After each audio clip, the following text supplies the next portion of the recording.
Hey guys, you're listening to the English Made Simple show. This is episode number 126, number 126, número 126.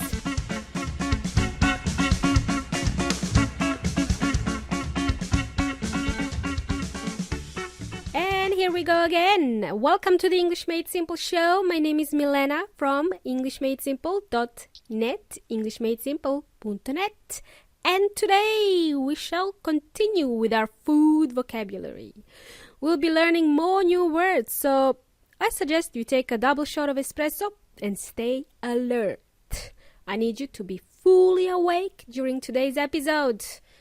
As I mentioned before, the vocabulary you learn today will come in handy, meaning it will be useful to you if you're traveling, or if you're preparing for an English exam like IELTS, for example, or if you just want to show off to your friends.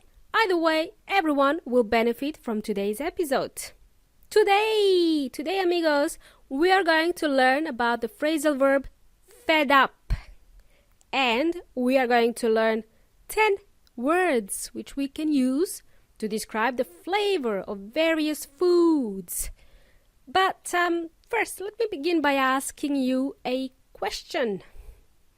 How are you? No, that's not the question I wanted to ask you. Let me ask you another question. How many of you cook at home? How many of you cook at home? And do you consider yourself a good cook? A cook is a person who cooks. They are also known as chefs. Chef. Cool. The other day I made a vegetable soup. My husband called it the experiment. I called it soup.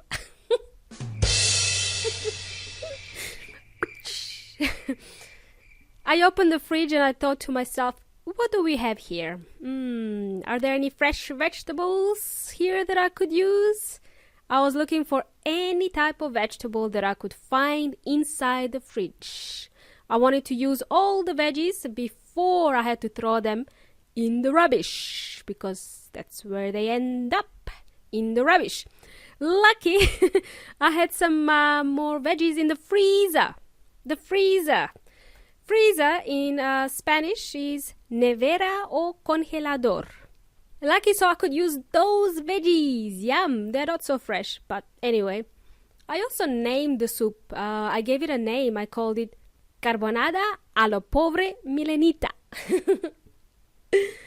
English equivalent to that would be soup a la poor old Milena. Cool. All right.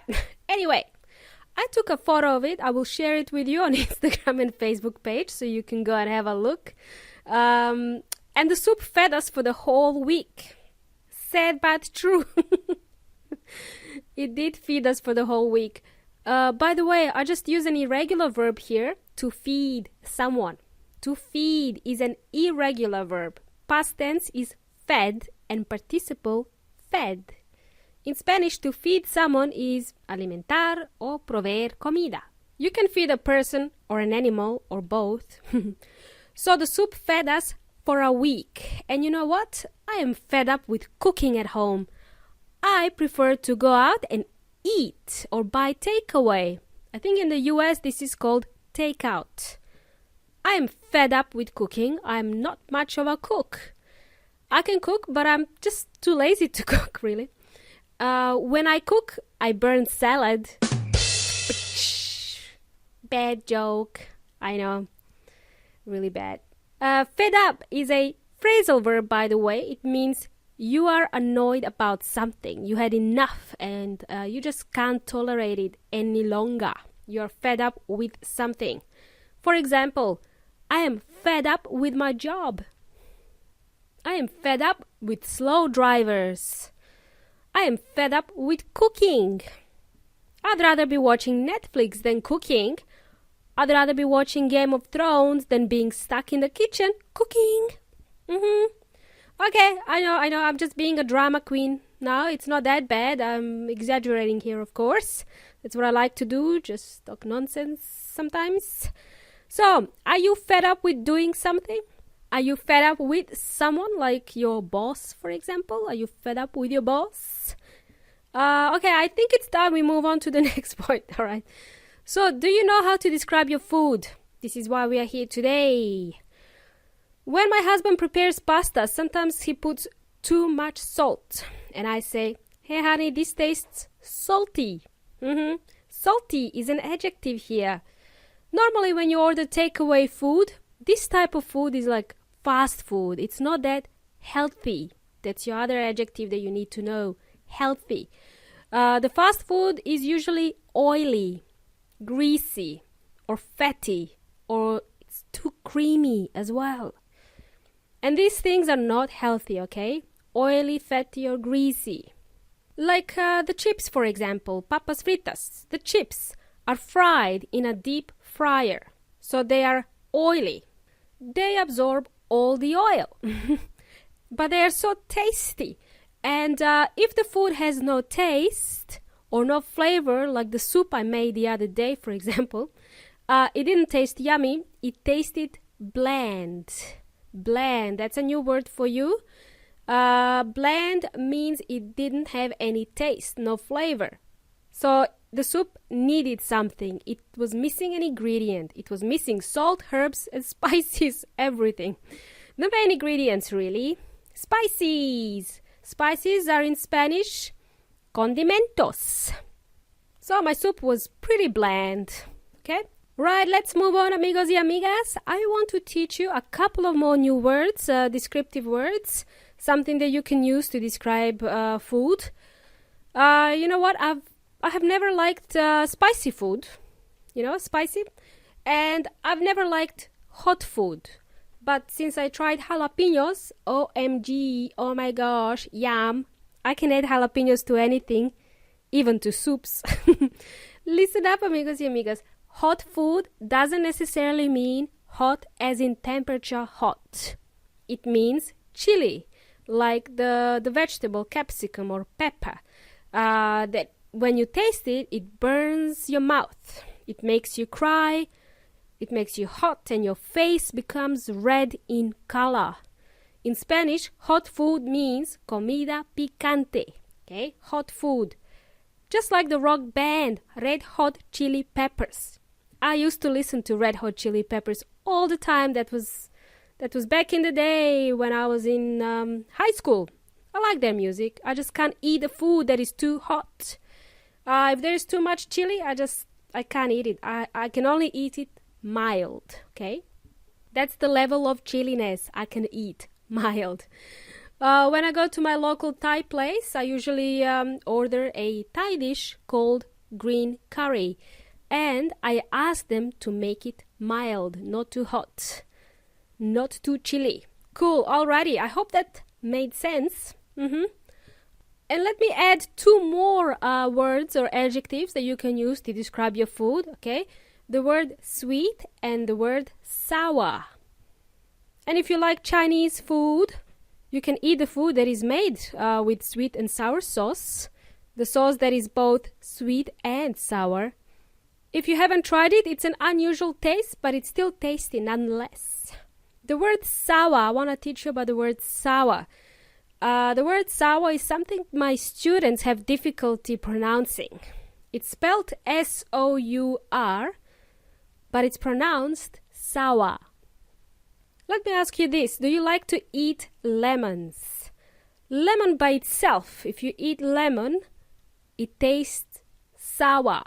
Some people like that taste, but some people don't. And also, did you know that a person can be called sour? If someone is said to be sour-faced, they have a sour-looking face, you know what I mean? That face you get after you bit into a lemon and you make that face like, ooh, sour. You can describe a person to be sour-faced, meaning they look annoyed or they are unpleasant to be around with, and they are just not friendly. If you have a friend who complains a lot and gets annoyed easily, just tell them, shh, Anna, don't be a sourpuss. It's gonna be fine. Alright, which reminds me about the word bitter. Bitter, you can also describe a person to be bitter. The word bitter. I like to drink bitter coffee, which means no milk, no sugar, just, black coffee. Double shot, the bitter the better, I say, when it comes to coffee, I mean. Also, dark chocolate tastes bitter. In Spanish, the word bitter is amargo. You can also describe a person to be bitter, as I mentioned. According to Weon Inteligente, bitterness as a noun is an emotion which encompasses both anger and hate. You can feel bitter about something or someone because you had a really bad experience with that person, or something bad happened in the past and then you feel bitter afterwards. Right, let's move on to something better, okay? So now we talk about the word sweet. Let's talk about the word sweet. Yum, my favorite type of food. Guys, remember from the last episode, anything that is not sweet is called savory. That's the opposite of sweet. Nutella tastes very sweet. Ice cream is sweet. Sweet is an adjective. Great! I am such a smart cookie. A person can also be described to be sweet. If someone is sweet, they are considered to be nice and friendly. Have you met my friend Melanie from India? She is so sweet. I know. Alrighty, sweet as. And we're about to finish for today, amigos y amigas. But before we finish, I would like to send a special greeting and a hello to a few listeners of the English Made Simple show. We have Juliet Alejandra from Colombia, who currently lives in Melbourne and is preparing for that awful exam, IELTS. Good day, Juliet. Welcome to Kangaroo Land. I know you've been here just a few months. Wish you all the best for the IELTS exam. I know you will do well because you are listening to the English Made Simple show. Damn right. And also, hello to Tamara from Santiago de Chile, who is planning to study Masters in Economics in London. Wow. Of all places, amazing. Lucky girl. You're one smart cookie, Tamara. And also from the Facebook group, we have a couple of newbies. Luis Eduardo from Brazil and Rodrigo from Santiago de Chile, who just joined recently. A big welcome to you both. And that's it, amigos y amigas. I hope you learned something new today. There aren't many English textbooks that cover this type of vocabulary related to food, and I know it's really important, especially if you find yourselves amongst native speakers. That's why I decided to do this episode. Remember, you can check out transcripts to all of the episodes on my website, englishmadesimple.net. And while you're in there, you can click on the link Learn With Me to start speaking English today. Thank you for joining me today, amigos y amigas. You've been an amazing audience, as always. Thanks for listening and stay cool as a cucumber.